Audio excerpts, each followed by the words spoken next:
What is prehistoric music? Prehistoric music, previously called primitive music, is a term in the history of music for all music produced in pre-literate cultures, prehistory, beginning somewhere in very late geological history. Prehistoric music is followed by ancient music in different parts of the world, but still exists in isolated areas. However, it is more common to refer to the prehistoric music which still survives as folk, indigenous or traditional music. Prehistoric music is studied alongside other periods within music archaeology. इसको समझते हैं कि pre historic music है क्या। Pre historic music जो है previously जिसको primitive music कहा जाता है, एक टर्म है जो हिस्ट्री में इस्तेमाल की गई। और ये कब शुरू हुई? ये शुरू हुई लेट जियोलॉजिकल हिस्ट्री में। और pre historic music is followed by यानी ये एंशियंट म्यूज़िक जो है ना, ये उसके पीछे चली आती है मुख्तलिफ़ हिस्सों में, लेकिन अभी भी कई ऐसे बिखरे हुए हिस्सों में ये एग्जिस्ट कर रही है। हाँ, तम it is more common to refer to the pre, यानी ये जो म्यूज़िक है ये फोक म्यूज़िक, यानी ये लोग जो गीत हैं इसकी सूरत में अभी भी ज़िंदा है। Question number 23, what is folk music? Folk music क्या है? The music of people by people and for people is folk music. The songs expressing the mindscape of masses are folk music.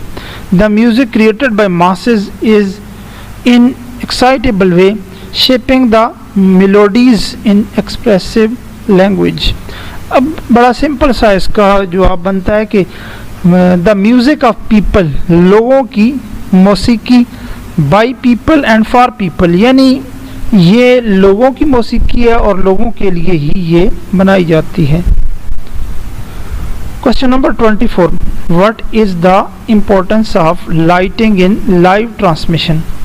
Topic 19, answer, lighting for televised line events unlocks the science, art, ideas and language of creating lighting for live entertainment and presentation that work for the television camera as well as for the audience.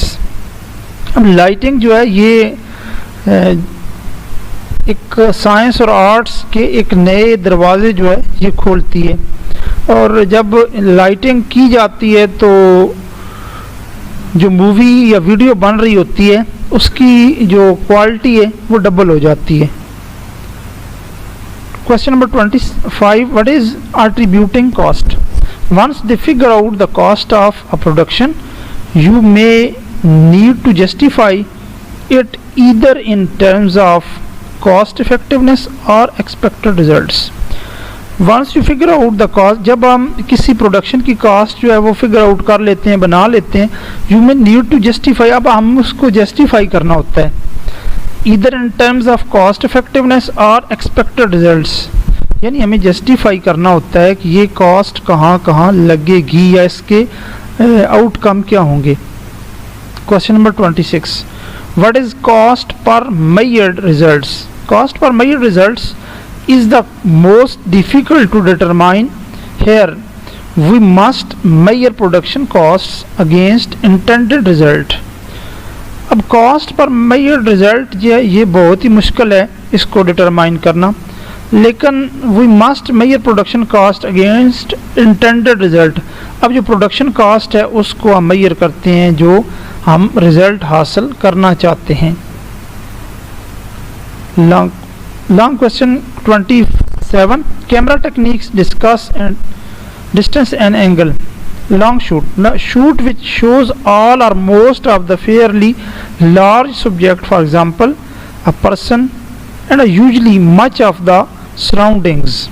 Close up, CU, a picture which shows a fairly small part of the scene such as a character's face in great detail so that it fills the screen.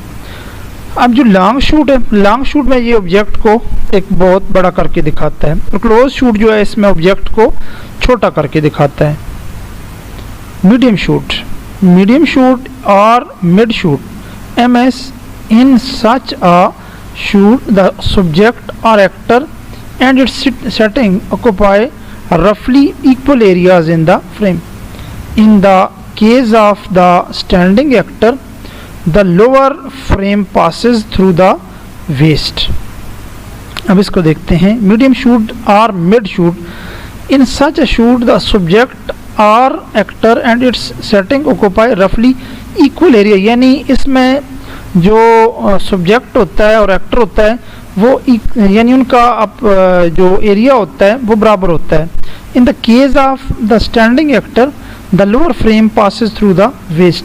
अब जब standing actor के case में जो lower frame होता है वो आपकी waste यानी आपके जो दरमियान से जो है ना वो पास होता है। Difference between selective focus and soft focus. Selective focus rendering only part of the action field in sharp of camera operator or a camera woman is a professional operator of a film or video camera. अब वो कहते हैं selective focus क्या और soft focus क्या है। Selective focus में only part of the action. अब सिलेक्टिव में सिर्फ सिलेक्टिव पार्ट जो है ना वो कैमरा से कवर किया जाता है। बट सॉफ्ट फोकस में क्या, सॉफ्ट फोकस इससे यानी इससे आगे आएगा। Question number 28, why a camera man of production. Discuss. Camera operator और camera man women is a professional operator of a film और video camera. In filmmaking, the leading camera operator is usually called a cinematographer, while a camera operator in a video production may be known as television camera operator. The camera operator is responsible for physically operating the camera and maintaining composition and camera angles throughout a given scene or shoot. अब camera operator या camera women ये एक professional operator होते हैं जो film और video कैमरे को ऑपरेट करते हैं। अब ये दोनों जो हैं इनका काम होता है कैमरे को हर लिहाज से बेहतर क्वालिटी से परफॉर्म करवाना। Question number 29, discuss the responsibilities of producer in making a TV drama. Producer की रिस्पॉन्सिबिलिटीज क्या हैं? Producers play an integral role in the television, film and video industries. A producer will oversee each object from conception to completion and may also be involved in the marketing and distribution processes. Producers work closely with the director and other production staff on shoot. Producers arrange funding for each project and are responsible for keeping the production with in the allocated budget.